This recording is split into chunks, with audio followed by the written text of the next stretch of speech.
merely two perspectives sometimes. It's not merely two perspectives. It's two different worlds, two different natures. At the very core of human life, every human soul is faced with a decision between one of two moral codes to live by. Good, all that is of God, or evil, anything other than God, usually elevation of self and whatever I want to do. And where does that come from? We'll look at today. But these are the two kingdoms, dichotomic in nature, cohabitating this earth right now. Two kingdoms cohabitating earth, and they each will ultimately have their eternal, which means spiritual, dwelling. And their eternal spiritual dwelling will be entirely suitable to the nature they represent, and as we will see today, are of. But meanwhile, here on this planet, in real time, one planet, two worlds, one eternal destiny of everyone's choice. Where there's choice, there's love. Which kingdom rules your heart? Which kingdom rules your heart? It's more serious of a question and a decision than we might first think. Turn to Matthew chapter 13. We're going to look at a lot of text today, but Matthew 13, Jesus talks here about a field in which there is both wheat and tares or darnel that were sown and then that are growing. It is also known as the parable of twos. We'll explain that in just a moment. The illustration by Jesus, verses 24 through 30. Another parable he put forth to them, saying, the kingdom of heaven is like a man who sowed good seed in his field. But while men slept, his enemy came and sowed tares among the wheat and went his way. But when the grain had sprouted and produced a crop, then the tares also appeared. So the servants, interesting, the servants of the owner came and said to him, Sir, did you not sow good seed in your field? Sometimes we wonder, why, God? How does it have tares? Then he said to them, an enemy has done this. The servants said to him, do you want us then to go and gather them up? But he said, no, lest while you gather up the tares, you also uproot the wheat with them. Verse 30. Let both grow together until the harvest. At the end, and at the time of harvest, I will say to the reapers, first gather together the tares and bind them in bundles and burn them. But gather the wheat into my barn. Ooh, I've always been so impressed with how profound and simple and spot on Jesus' words were. But I want you to imagine hearing this as with the disciples, having no understanding yet of the things that we now know from later inspired scripture, the epistles. Imagine hearing this story and you have no concept about the Lord's return, that event which will end these last days, which have been going on for 2,000 plus years, and every generation wonders if they're the last or not, right? But these are the last days, and he's wondering, when's it going to be? That event's going to end it all, and the earth, the resurrection of all. Imagine having no concept of the reward to the righteous, whatever that means, right? And no concept of judgment to the ungodly. I want you to imagine, not knowing any of this, we would be equally, utterly confused at its simple and yet profound meaning. And even us today who do know, we have a clearer understanding even of our purpose in life. Right now, how we deal with things around us. I never want to shun truth. I want to embrace reality and then have the truth of God to help me deal with that reality. Don't want to live in a fantasy world. So there are some hard truths today, but there will also be some teachings from God's Word that help us lean on Him. When we are reminded of our life's purpose and how God sees things, this parable is to be understood in terms of pairs. There are two planters. There are two plants. There are two plans. There are two prospects. There are two destinies. Jesus' explanation begins in verse 36. Well, actually, verse 37.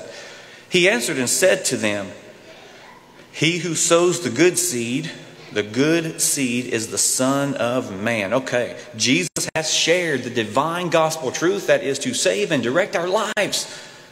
Verse 38, the field is the world. And now, like right now, individually, the good seeds are the sons of Christ's kingdom. Those are the ones individually who are receiving and heeding and living by that gospel seed of truth. Okay, but the wheat's not the only thing in that field. The tares, the darnel, are the sons of the wicked one, metaphorically. Remember this in spiritual matters.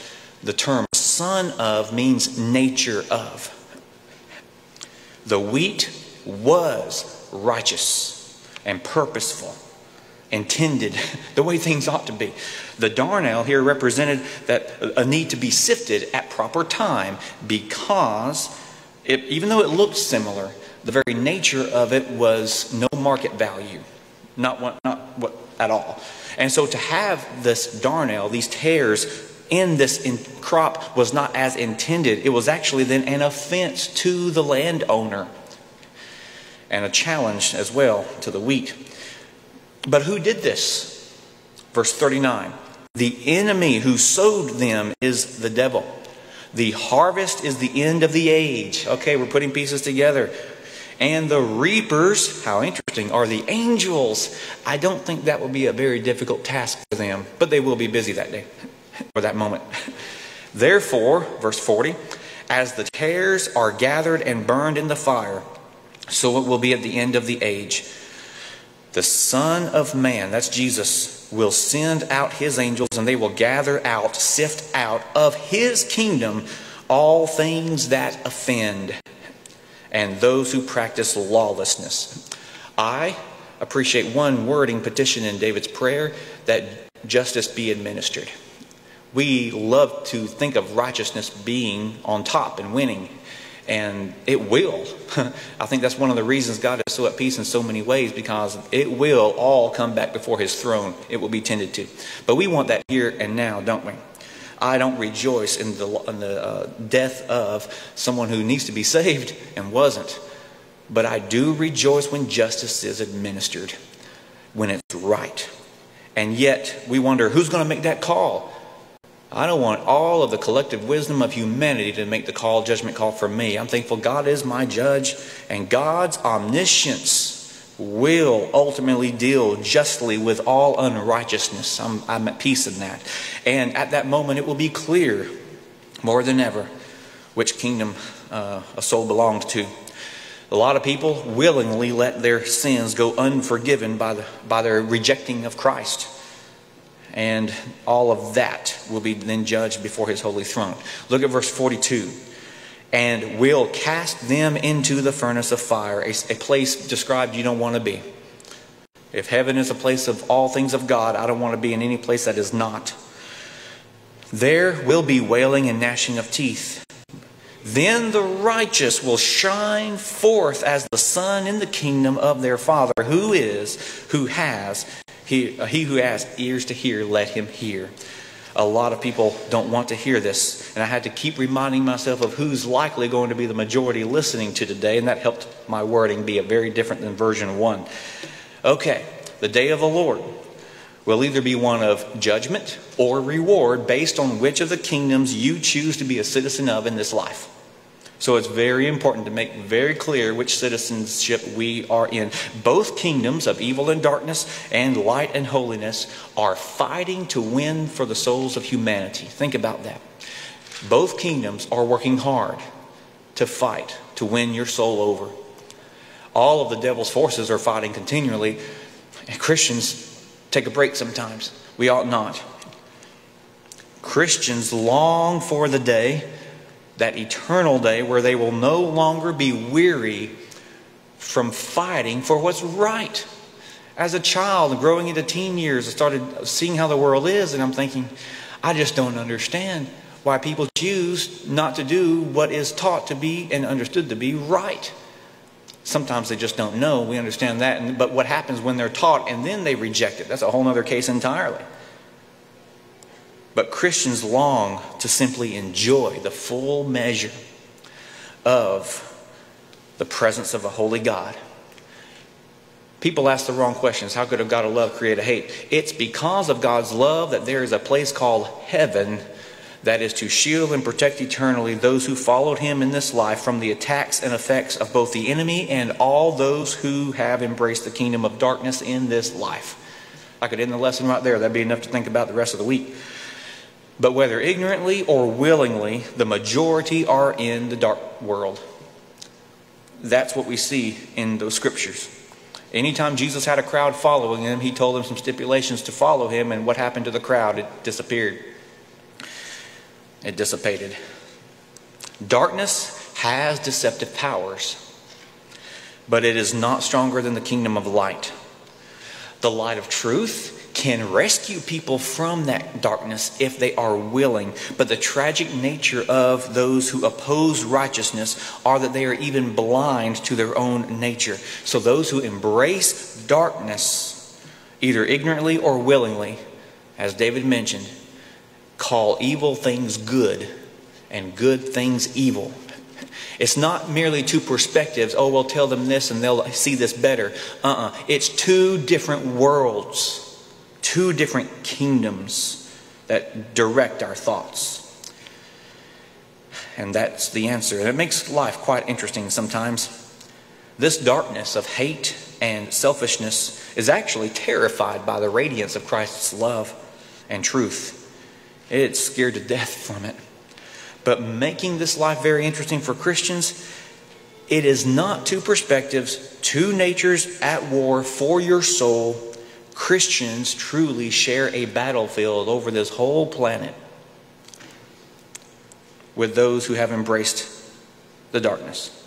But our lesson today will be, yes, reminding of sober truths, but also encouraging us to continue in this war for the cause of righteousness, because God and all of his truth is worth it.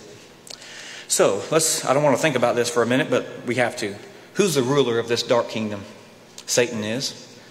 Satan is the ruler of the dark kingdom, and he was neither human nor was he ignorant when he made the conscious choice to reject God and seal his eternal hell-destined fate.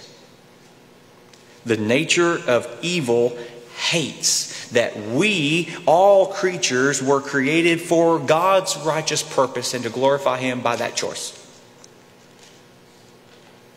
Evil hates that fact that there's a higher purpose than ourselves, because evil seeks ourselves. Humanity has been created to glorify God by the choice that he has designed, and the blessings do come from this, a spiritual blessing of life and joy. But not everyone makes that choice. What is scary is that human psychology is something the devil has been working with for a lot longer than we have, and he understands us better than we understand ourselves sometimes.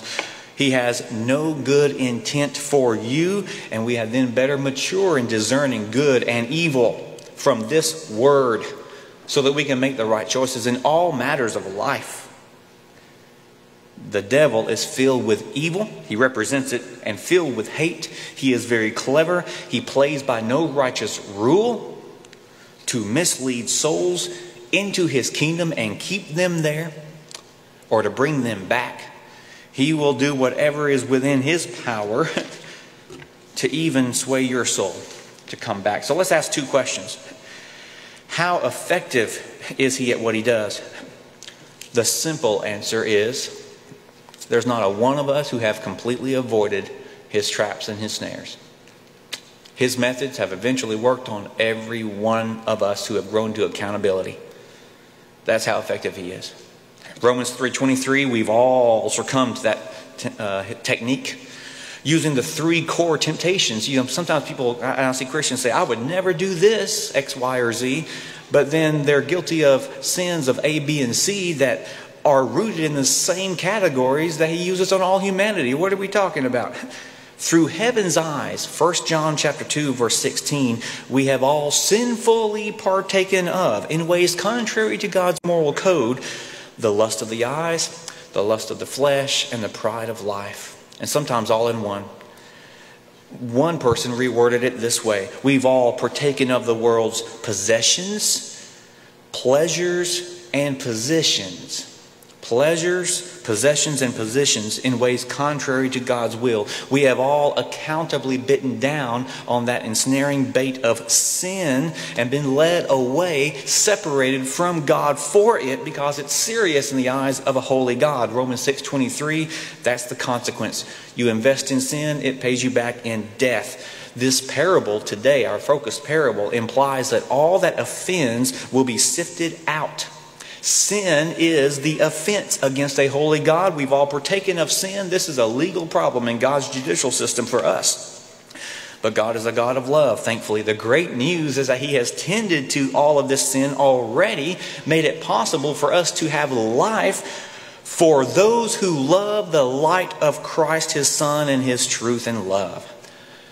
Now, a quick disclaimer. Christians do stumble. We don't come up out of that water living a perfect life, but we are letting the Word perfect us as it matures us. Though we stumble, if you are in Christ, sin is not the path that you pursue. Oh, that's good.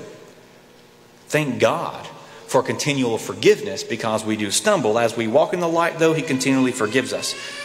However, the sons of darkness, which are more people than you might think, the sons of darkness reject all of this, living life by their own terms, selfishness. Because, again, to the core, regardless of that innate goodness that manifests itself in beneficial routines, they're prideful. The sons of light are humble and praise God for his amazing solution to an otherwise hopeless condition for us all. At every temptation's core, no matter how trivial we might think it is, the question that the heart must ask and answer is, will I choose God's way or my way? And then no wonder that the Old and New Testament both sternly warn us to guard our hearts, because that is ultimately where either of these two kingdoms reside. We ascribe our citizenship to it there. Matthew 6:33 is a common passage, but it teaches that his way should guide our hearts and our lives. If you read in advance the verses for question 2, you might have been confused. This was one of the changes I make. Just mark through those. Even reading the verses would be perplexing as to how I would have addressed this. But let's reword the answer in this amazing question. How persistent is the devil to keep or to win souls back to his kingdom? He doesn't sleep. Satan spends his full time devoted to destroying, deceiving, and destroying humanity. Does that give you your answer in a nutshell? So, we must be good stewards of our health, our mind, our time, so that we are always walking circumspectly.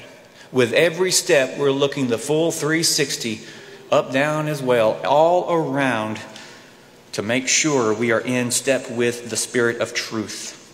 Be alert. Another way to word it: there is not a single person, particularly those in the kingdom of light, who he doesn't continually craft customized temptations for in those 3 categories of sin that I mentioned just earlier. And he does this every day. By the way we think, maybe most often than anything else. Christians think, I didn't do this, I'm pretty good. But how are you thinking? It's terrible. While some sinful deeds would not tempt us, we do stumble over other sins that are, here's the scary part, involved in partaking of the character of heart defined by the kingdom of darkness, the very darkness that we are to have nothing to do with. And I love how Ron mentioned earlier, sin will take you down a path further than you want to go and keep you longer than you expected or intended to stay. So good, so true. Don't have anything to do with that. So as we pursue the light, we are given not only victory over the consequence of sin, which is separation from God eternally, and I'm thankful for that. We in this life are also given the victory over temptations more and more as we mature. So that's beautiful. Which path are you pursuing? Which kingdom's code book rules your heart? The world or the Word? And I hope that we have fellowship because of this right here. Let's peek through some windows. I don't want to do this, but we're walking down a hall. Let's turn one direction and look at one window. Just a peek into this world that we want to have nothing to do with. So let's guard our hearts this week as we avoid these two key traits of the kingdom of darkness: arrogance and vengefulness, or pride and hate. 1 John chapter 3. It's hard to pick verses out of the whole epistle. 1 John chapter 3, verses 10 through 16. Let's look at the text and teach as we go. In this, the children of God and the children of the devil are manifest. I think about, by their fruits you shall know them, right? Whoever does not practice righteousness is not of God. Now, those who don't practice righteousness may say that they are, but that's coming from the nature of the darkness. We know better because we study the truth. But Christians, and I mean authentic Christians, take heed to this next phrase. Whoever does not practice, yes, nor is he who does not love his brother. We know it's talking about the agape love of God. This agape love is one of respect, one that preferences others' needs to a point that it will even sacrificially meet those needs. Jesus did that. We're to be like Jesus, do whatever it takes as a life of service, whatever that means. In any case, John emphatically states that this type of love, this divine love, is in stark contrast to the hate that defines the kingdom of darkness. For this, in verse 11, for this is the message that you have heard from the beginning, that we should love one another. Okay, we should, and I hope we do. But not everyone does. What's the opposite of agape love? You may have to watch a video later to write all this down. It is an arrogant, inconsiderate, lust-driven, selfish pride that admittedly seeks only after one's own interests, turning everyone into potential targets of their hate if obstructing their egocentric plans, or if by Christians' moral behavior exposes the evil preferences in their own heart. That's a mouthful. Evil is uncomfortable when light is present. Another way to say that, an evil heart harbors hate and seeks to eliminate the source of what is pricking a guilty conscience or a seared soul. That's a good way of thinking that leads into verse 12, because John uses Cain as an example. He goes back to the first murder, verse 12. Don't be as Cain, who was of the wicked one or evil one, and, as we would imply, then murdered his brother. And why did he murder him? Because his works were evil and his brother's righteous. His works of sacrifice preceded the murder. So this is very interesting to think about. John doesn't just reference what Cain did. He explained why he did it. Verse 12b, the second half of verse 12. Because his works were evil and his brothers were righteous. Question: what made Cain's work evil, or what made Cain's actions of sacrifice unacceptable and condemnable? Easy answer: because it was rooted in a heart that fundamentally refused to love and follow God's will that we assume he naturally would share. He just didn't do it. Carefully notice the word order. It's a similar hermeneutic technique than what was last week, and it worked for many. I'm encouraged. I'm helping you out here. Let's look at verse 12 very carefully. Don't be like Cain, who was of the evil one and murdered his brother. Sometimes we might think it says what it doesn't say. John did not say Cain became identified by or with Satan because he murdered. John, instead, his style more than implies Cain murdered because he already belonged to him in his heart. That is incredible. So here's some things to remember. Why did John use Cain as an example? Because the world is of darkness and the world is merciless. James chapter 4, to the core of evil's nature, without consequence to keep things in check, teaches that this evil spirit that seeks self is the foundation for all wars and fights among people without and within your own soul. Wow. I will have to again say, I am one of these people that as you grow to see the fight, you're getting weary of always, wanting what's right, and then things don't always go that way. I look forward to heaven because it will be a place where every present being, every soul and spirit there loves and prefers God's will and follows it. Won't that be a great place? It could be heaven on earth if every soul was that way, but it's not. There's darnell all over the world.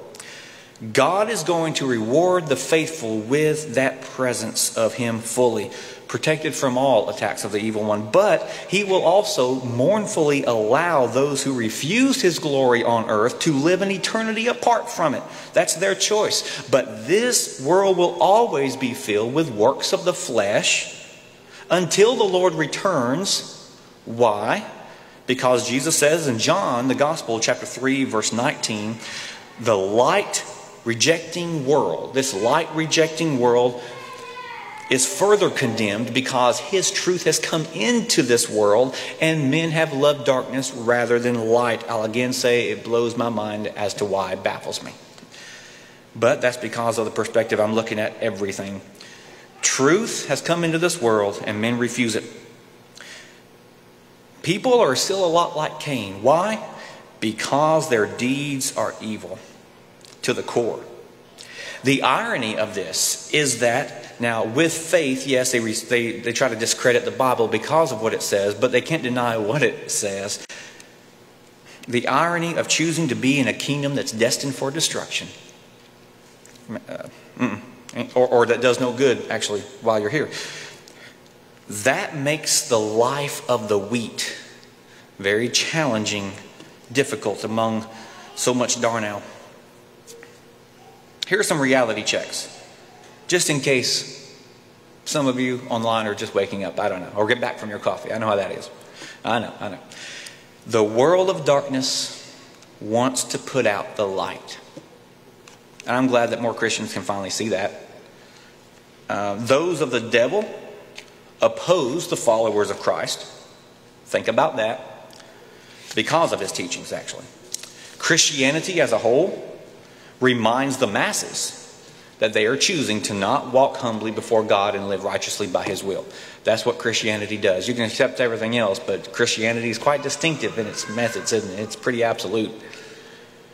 And while some are attracted to the light, and it's worth representing it to save souls, I feel the same way. Those in darkness naturally recoil in the presence of the light. Some of Satan's efforts, again, no righteous rule, he plays by no righteous rule, so all of his forces agree with that philosophy, that rule of thumb, that all attacks against the light are just in their eyes. Not just two perspectives, two different worlds. John doesn't want to discourage us. I don't want to discourage you. I want a reality check and then build on the truth. Prepare us to be strong. Verse 13, John says, don't marvel, my brethren, if the world hates you. I'm never surprised. But don't be surprised when the world hates you. How? Like Cain hated Abel. As you study this heartbreaking narrative of the first murder in Genesis chapter 4, verse 8, you might recall the teaching workshop that Michael Whitworth shared here in-house. Those videos are his work, so they're available for church members here. And I can give you the links if you wanted to watch those. He did a great job bringing out verses and definitions to Hebrew words that paint a much more graphic picture than what you might first think. Cain's hate drove him to mutilate his brother. That's the world. Don't be surprised when the world labels the love of God as hate, because it is His love and will that they hate, and attacking all those who live for Him. And as you show the love of Christ, whatever mistreatment you receive, rejoice that the love of Christ can be seen in you. And then you might want to remember Philippians chapter 1, verse 28. It's an interesting wording, but see if it doesn't teach this. And I'm going to mention this again. That such blatant persecution that you receive, not for being obnoxious, but for being truly like Christ, is proof that you are His child. And you are in amazing company, Hebrews chapter 12, with the righteous of all the ages and the heavenly hosts. And, as we studied 2 weeks ago, you are in fellowship with God, partaking of the same even suffering that He went through to give you the type of spiritual life you wouldn't want to live without. Wow. Be encouraged. God's kingdom is stronger. God's kingdom is eternal. Look at verse 14 now in our text. We know that we have passed from death to life because we love the brethren. I hope we are. If we're not, then we are in trouble. By the way, feeling hurt from the brethren is not the same as having hate for them. I'm thankful for that key distinction. And sometimes hurt comes because we love. But that's another lesson. He who does not love his brother abides in death. Verse 15. Whoever hates his brother is a murderer, and you know that no murderer has eternal life abiding in him. We don't want to think that we're ever in the category of guilty of murder, and yet what did we learn just about 10 minutes ago? Well, let's just not then participate in the darkness of hate, because that is the same through heaven's eyes. It is partaking of the darkness of sin, which kills the relationship and all blessings intended. I don't want to look in that window anymore. We've spent the first half of this year focusing on love and service. So we can be brief on this point. Pride and hate is contrasted by love and service indeed. I love the whole chapter, 1 John 3. 1 John 3. Read it this afternoon. You'll be extra blessed for it. Agape love should be seen among the brethren, and when it is, the world will know who and whose you are. You just can't hide it. You wouldn't want to. John chapter 13, verse 35, Jesus then says, by this all will know that you are my disciples if you have love for one another. And I know that the context in principle can apply easily then to the church. God's people. I would love to be able to tell the world, look at us, people. Us Christians have it all together. Even though we're not perfect, a lot of communities don't have that blessing. And I hope that Rome does when they look at us at Oak Hill. So those lost in darkness with open hearts will see and must see an example of Christianity and then say, I want what you have. And guess what we do? We then not only keep showing the light of His love, but then explain the reasons why we do all that we do. The reasons from the perspective of this book. Remember, the people coming to Christ from the world of darkness have a whole new perspective to grow in. And it's great to see.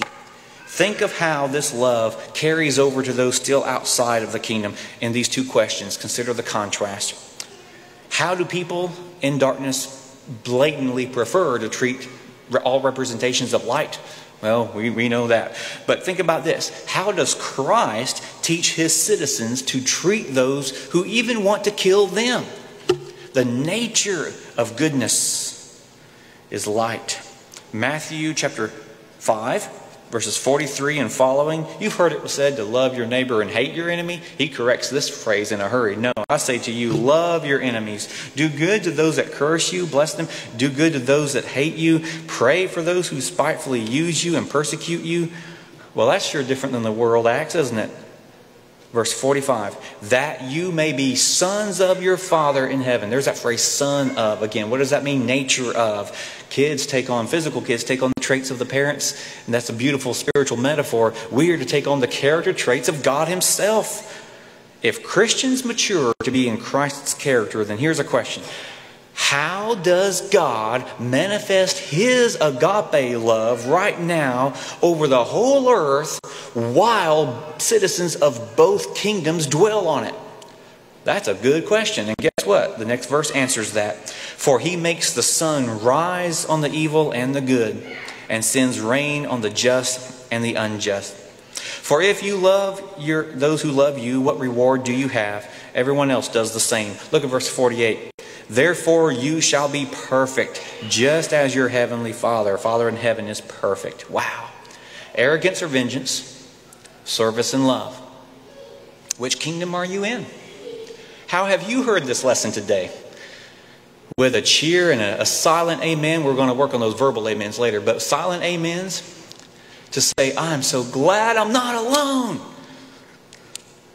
Are you in the kingdom of wheat, marked by a pure heart, pleasing to the Lord, reflecting His glories and all that is good of His love and light? Or are you in the kingdom of the tares? You didn't like this lesson one bit because it reminded you that there's a higher will to live by. A good will, but not your will. Do we align our hearts to what God wants for our lives? That's the question, isn't it? That's the core question. Which kingdom are you in? I think about the kingdom of flesh and carnality, and it has consequences. I think about the illuminated path of Christianity. If you want to be in the Lord's kingdom, you've got to crucify all that represented sin and death in your old self. And you meet Christ at the cross in the metaphorical, symbolic, yes, but also spiritually, literal participation in His crucifixion, so that contacting by faith His blood, which atoned for your sins, can help you be a new creature as you rise to walk in a new lifestyle with a new equality, a new morality, and a new fellowship with the kingdom and citizens of light. If you're in the kingdom of darkness, let's get that tended to as we stand and sing.